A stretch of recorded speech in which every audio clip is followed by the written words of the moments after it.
Lesson 63, addition of vectors.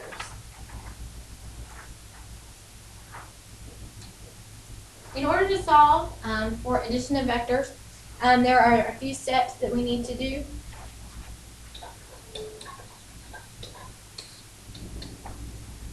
Step 1, this is when we have coordinate points given to us either in polar form or in rectangular form. Okay, that's what a vector is. It's a coordinate given in rectangular form or in polar form. So when we're solving for addition of vectors, we need to get them in the same form. And we add vectors by putting them in rectangular form. All right, so we're going to write the vectors in rectangular form.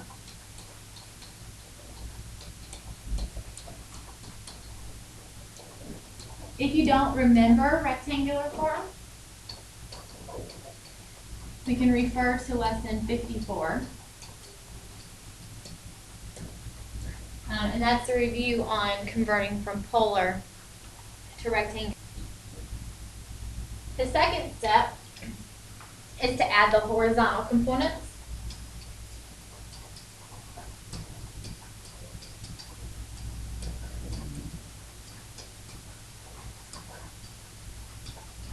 All right, the horizontal components are the R components, the ones that run right to left. So you're going to add the R values or the R components.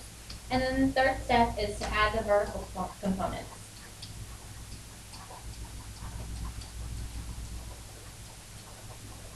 And remember, our vertical components are the ones that go up and down. So those are our U values. All right, so you're going to convert both vectors to rectangular form. And then you're going to add the horizontal components, which are your R components, and you're going to add the vertical components, which are the U components. Let's look at an example. If you'll get your example sheet, we're going to look at this first example here on your example sheet.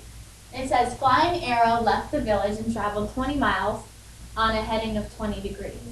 From this point, he traveled 40 miles on a heading of 210 degrees. How far from the village did he end up? So we're going to be adding these two vectors.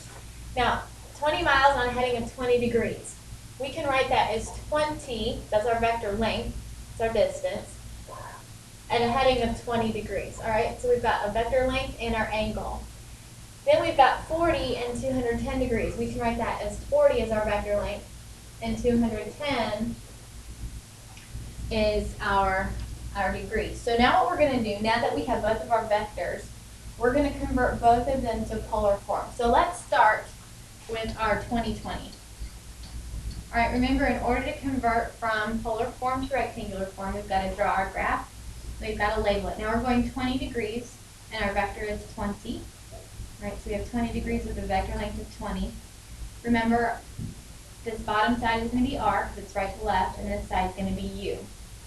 All right, in order to find side U, it's always the sine. So we have the sine of 20. It's going to be equal to the opposite, which is U, over the adjacent, which is 20. So in order to solve for U, we're going to do 20 times the sine of 20. All right, and 20 times the sine of 20 is,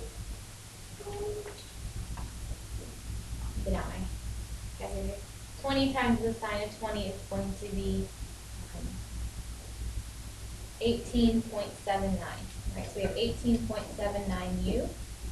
In order to find the R value, okay, R is the adjacent side, so we're doing the cosine of 20, which is going to be R over 20. So in order to solve for R, we're going to do 20 times the cosine of 20, which will give us 6.84. All right, so now this rectangular coordinate is 18.79R plus 6.84R plus 18.79U. All right, so that one has been converted. Now what we're going to do is convert our 40 to 10. So we have 40 with a heading of 210 degrees. We want to change this to rectangular coordinates also. Okay, in order to find 210 degrees, we go 90, 180, 210 is going to be somewhere right in here. And our vector length is 40. R and U. All right, we need to find this angle. Now, from my positive x over to my negative x is 180 degrees. So if I try to find this inside angle, I can do 210 minus 180, and that will give me 30 degrees inside my triangle. So now I'm going to solve for r and u. Okay, keep in mind the u is always cosine, so we have, or excuse me, u is always sine, so we have the sine of 30 is going to be equal to the opposite over the hypotenuse, which is 40. So in order to solve for u, we're going to do 40 times the sine of 30. That will give us 34.64. And in order to solve for r, we have the cosine of 30 is the adjacent over the hypotenuse. So in order to find r, we're going to do r equals 40 times the cosine of 30, which will give us 20 even. Right? At this point, you guys should be very familiar with how to do this, converting from polar form to rectangular form. Now comes the new part. We're going to add the vectors, all right? So before we add the vectors, we need to go ahead and write them in vector form. Now, in the first one, over here on the left, remember we write it, when we're writing them, we write it as r first and u second. Well, notice, r is a positive value and u is also a positive value. So it's going to be positive 6.84 r plus 18.79 u. Right? Then we're going to write our values over here for our right side. Keep in mind here, though, that the r value is negative and the u value is also negative because they're on the negative axes. All right, r comes first, so we have minus 20r and a minus 34.64 u.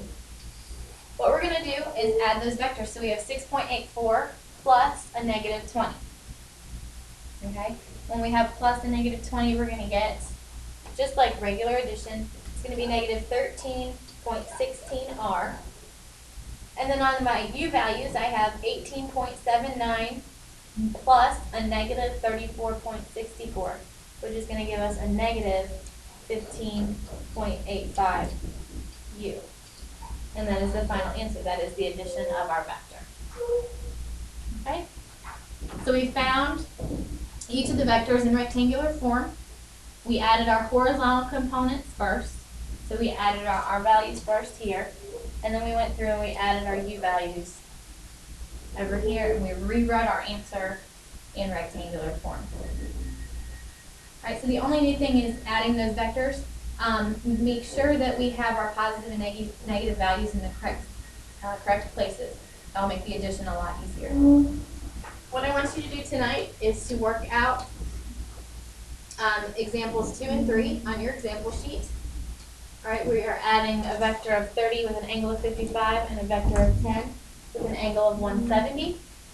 Okay, and then the second example, it gives you the vector length and the angles as well.